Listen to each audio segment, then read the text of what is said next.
Good morning, children. Stay safely at home. So, I'm starting the next chapter, that is heat engines. All right, and the second law of thermodynamics. Now, first law of thermodynamics already described in the last lecture, that whenever dq amount of heat is given to a system, then if dW is work done and du be the change in internal energy of the system, then dq is equal to du plus dW. That was the first law of thermodynamics. Now, there are certain limitations of the first law of thermodynamics. What are the limitations? In the first law of thermodynamics, it is said that work and heat, we can completely convert work into heat and heat into work. But the law never mentioned under which conditions work can completely be converted heat or heat can completely be converted into work. It is not mentioned. Secondly, if you consider the first law, then it never mentioned the direction of flow of it. Then third, that in case of first law of thermodynamics, there is no difference. According to first law of thermodynamics, there is no difference between heat and work. Why? Because we have seen that whenever same amount of internal change in energy, internal energy change takes place, then internal energy change takes place by providing heat to it or by doing certain amount of work. All right, so the first law make no difference between heat and work, but we know that there is a difference between heat and work. So that is the limitation of the first law. Then the fourth point is that this law never mentioned anything regarding the source of heat. Means whether the source of heat is a hot body or it is a cold body, what is its temperature, nothing, no information you can get from the first law of thermodynamics. So I have just written point wise what are the limitations of the first law of thermodynamics. You must note it down and learn it for your exam. Okay, so as there are certain limitations of the first law of thermodynamics, so second law of thermodynamics given by the physicist. Now, what are the statement of the second law of thermodynamics? Now, second law of thermodynamics given, the statement given by three scientists, Kelvin and Planck, they have given together, and Clausius. But the meaning of both the statement is same. So, that's why you have to understand and learn both the statement. So, the statement given by Kelvin and Planck is known as Kelvin-Planck statement. So, according to Kelvin-Planck statement, it is impossible to convert. It is impossible to convert all the heat extracted from a hot body into work. Alright, but you see, first law of thermodynamics has never said. First law of thermodynamics has said that we can convert heat completely into work, work completely into heat. But under which condition? Nothing mentioned. But second law state that it is impossible, not possible to convert all the heat extracted from a hot body into work. All the heat extracted from a hot body into work. Alright, certain amount of heat you have to transfer to a relatively colder body, relatively cold body, which we term as sink. Okay, then the Clausius statement said that it is impossible to transfer heat from a cold body to a hot body without expenditure of work by an external agency source. So understand it, according to our concept of heat and temperature, what we know that if you keep a hot body and cold body together, always automatically you nothing have to do, heat will be transferred from the hot body to the cold body till the temperature becomes equal, isn't it? Now, if you want to transfer it from cold body to hot body, then the heat cannot move by itself from the cold body to hot body. What is done? An external agency source is needed which will do some work, then only heat will be transferred from cold body to hot body. So that is the Clausius statement of second law of thermodynamics, that it is impossible to transfer heat from a cold body to hot body without expenditure of work by an external energy source. Alright, so second law of thermodynamics, both the statement important for your exam. If in the exam it comes state second law of thermodynamics, then my advice is write both the statement. Okay, and sometimes it will be mentioned that which statement you have to write. Means the question, if it comes that write the Kelvin Planck statement for second law of thermodynamics, in that case you will write only Kelvin Planck statement. If it comes that write down the Clausius statement of second law of thermodynamics, write down Clausius statement. But if nothing is mentioned, only it is given state law of second law of thermodynamics, in that case both the statement you must mention. That's why you must learn and remember both the statement of second law of thermodynamics, that is the Kelvin Planck statement as well as Clausius statement. Then coming the concept of reversible process and irreversible process. So everybody knows that what are the reversible processes? The processes where when the direction of reaction is reversed, then we get back the initial state, or we get back the system in the initial state completely. Alright, that is known as the reversible process. And irreversible process means the process where when reverse direction is reversed, we never get back the initial state of the system completely. That is known as the irreversible process. Now, when a process to be reversible, that is very important. Under which condition one can say that the process will be a reversible process? The first and foremost condition is that there should not be any energy loss. Alright, so energy loss takes place. Why? Energy loss take place due to the presence of dissipative force. Alright, so what is the first condition? That dissipative force should be absent completely. Which forces are called dissipative force? Which opposes the process. That means the friction, where the energy you are spending to overcome friction, that is useless. It produces heat. Viscosity. Alright, then electrical resistance, magnetic hysteresis, inelasticity, all these forces are dissipative forces. So, the first condition is that dissipative forces should be completely absent. Why completely absent? Because if dissipative force is there, certain amount of initial energy, what you are spending, that you are spending to overcome the dissipative force, you cannot get back it. Because when the direction is reversed, again in the reverse direction also same amount of energy you have to spend once again. So you are not getting back the whole energy that you are spending. Okay, so that's why the first condition is that dissipative forces should be absent completely. Is that clear? Second condition is that that process should take place, should be carried out very, very slowly. Then only it is possible to get back the initial state completely. Otherwise, in ideal condition, because I already said that whenever a process is isothermal, adiabatic, then it should be surrounded by perfect conductor, perfect insulator. But is it possible to get in practical cases to get a perfect insulator, perfect conductor? No. That's why the second condition is that the process should be carried out infinitely slowly. Okay, very slowly. So these are the two conditions that is needed when the process, if you want that process is to be reversible, then these are the two conditions. So again, these 2 points are important for your exam. So you must write it, learn it, remember it. Next is coming the concept of heat engine. That is the name of the chapter. What is heat engine? That you have to understand. Heat engine is a cyclic device. Cyclic device means the process that is carried out by engine, that is a cyclic process, closed process.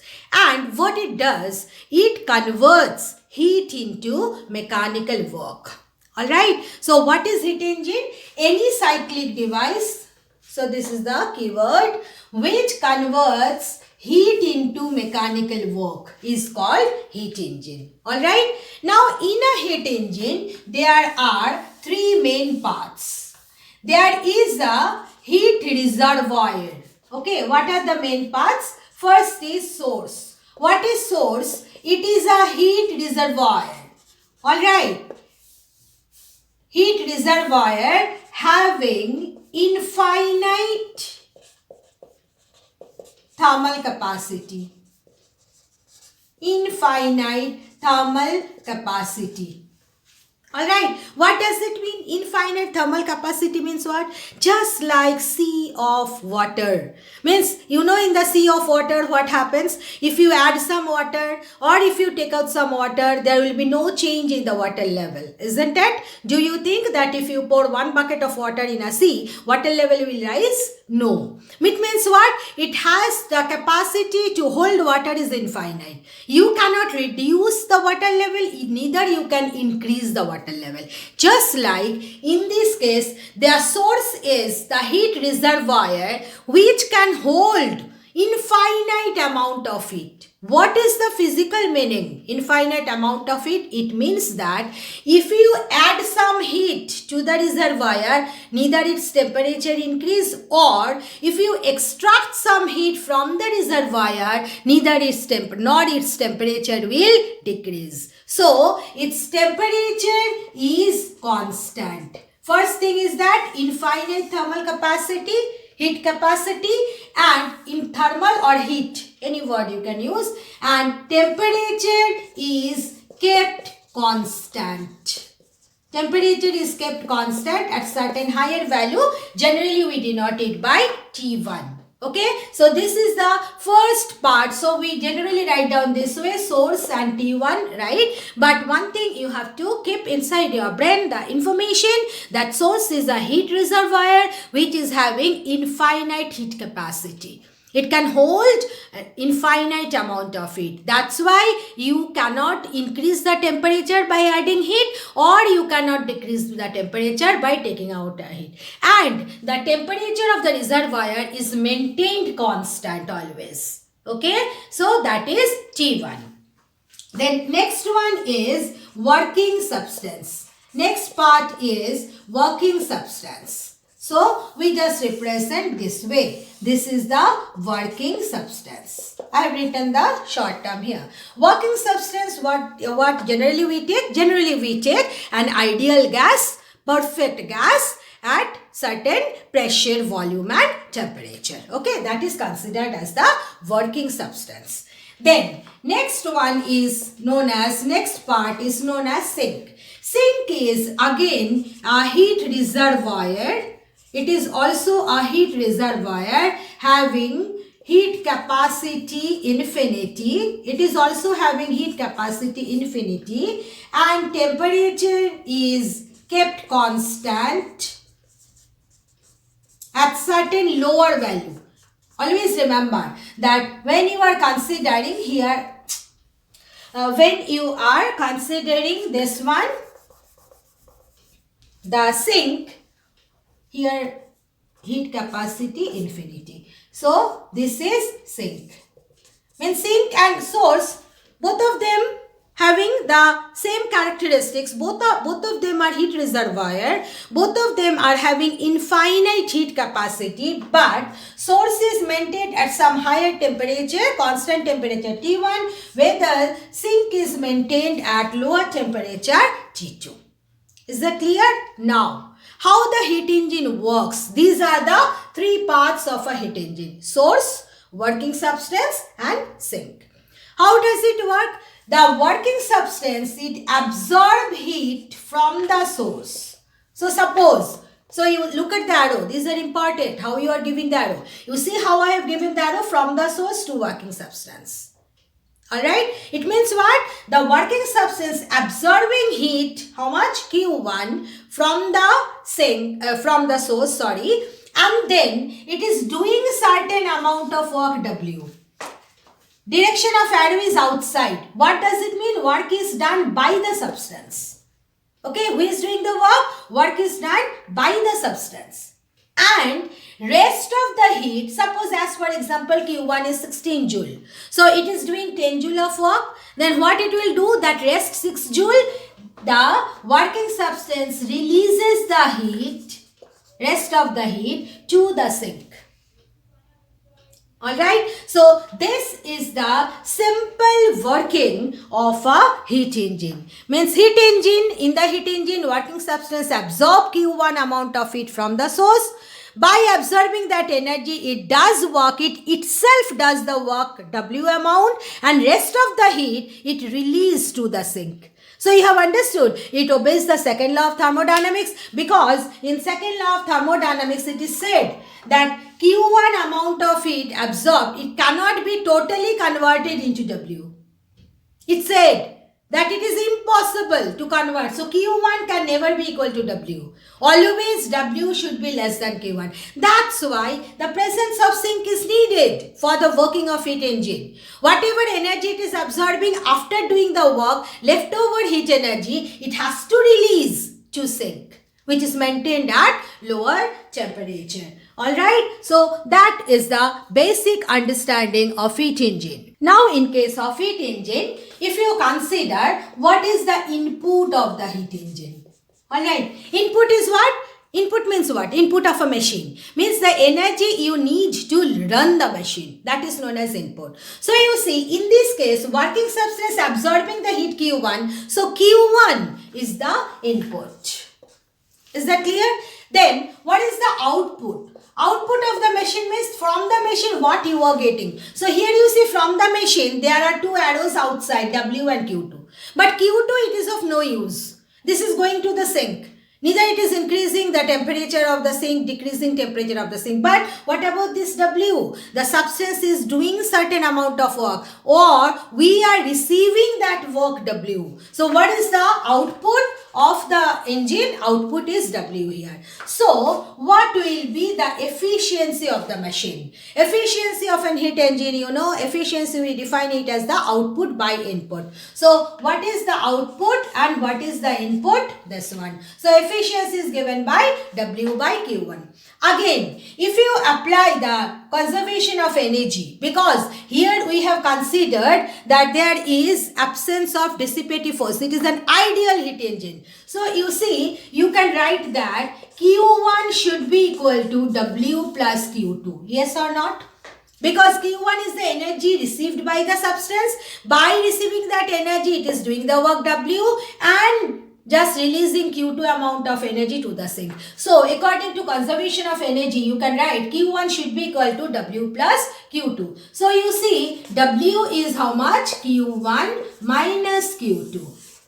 Alright, so one can write what is the efficiency. It is given by Q1 minus Q2 divided by Q1, or you can write it as 1 minus Q2 by Q1. So this is the efficiency of a heat engine. Alright, so in this case you see, look at this one, it depends on Q2 and Q1, and Q2 Q1 it also depends on the temperature Q1 and T2. That we will do later on. The derivation we will do later on. So the most important part of the regarding the efficiency of heat engine, you have to remember that efficiency of heat engine, it depends on the temperature of the source and sink. It does not depend what working substance you are using. Means it does not depend on the nature of the working substance. So I repeat that regarding efficiency of heat engine, what you have to understand and remember that efficiency of a heat engine,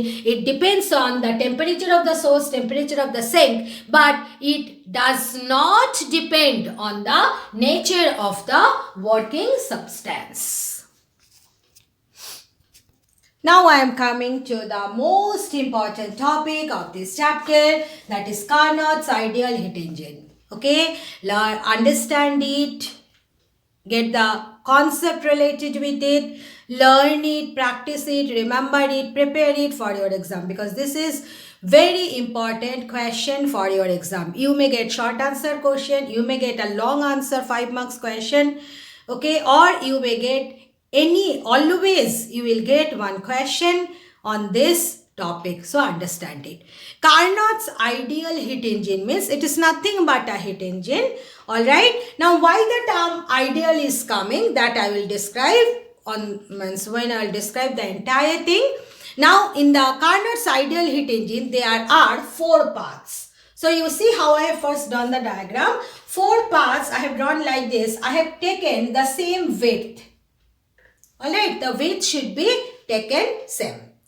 The first part is the working substance. So working substance, how it is done? The walls are made up of insulating material.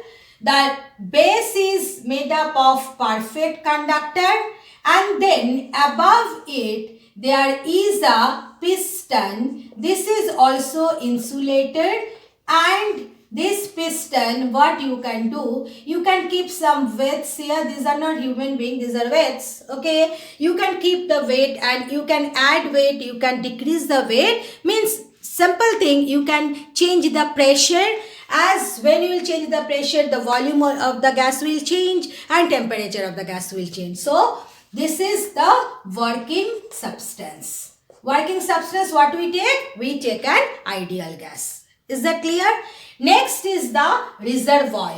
So when you will draw the reservoir, just take care that insulating wall, you must make it equal width.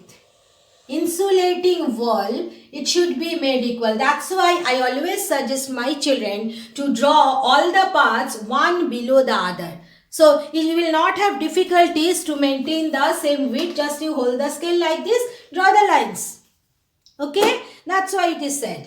Now in this, the second one, we consider it as the source, which is a heat reservoir.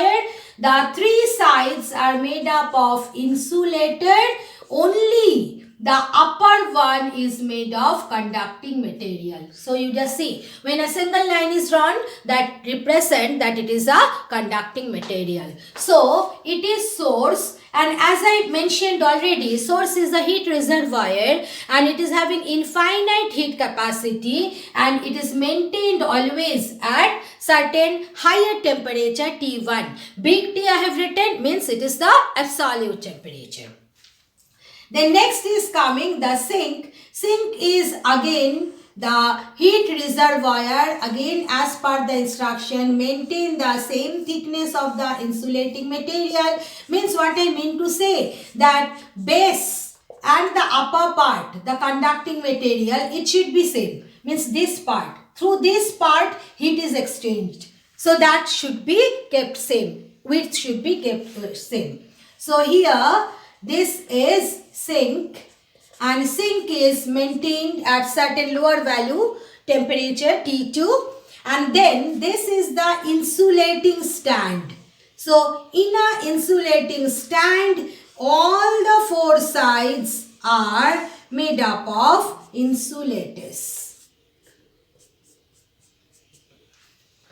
Okay, so this is insulating stand. Alright, so why the name is ideal? Here the insulators we have used, conducting material we have used. It is supposed that they are the perfect insulator, perfect conductor, ideal insulator, ideal conductor. And the working substance you have taken, that is also an ideal gas. Means what? We are assuming that there is no dissipative forces present during the cyclic process of this engine. That's why it is termed as ideal heat engine.